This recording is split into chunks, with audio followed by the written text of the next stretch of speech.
اور اصل جو ہے صورتحال وہ لوگوں سے چھپائی جاتی ہے۔ ایک وہ گروہ رسول اللہ صلی اللہ علیہ وسلم کے دور میں بھی ایسا گروہ موجود تھا، منافقین کا گروہ،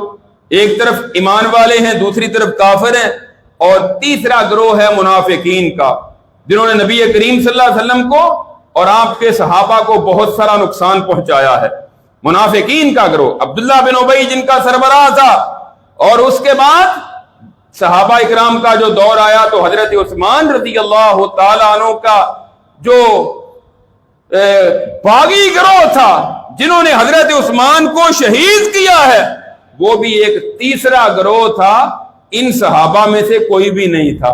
نہ حضرت علی رضی اللہ عنہ کا اس میں کوئی کردار ہے، نہ حضرت معاویہ، بلکہ معاویہ رضی اللہ تعالیٰ عنہ تو خود ان کے ایک گورنر تھے حضرت عثمان کے،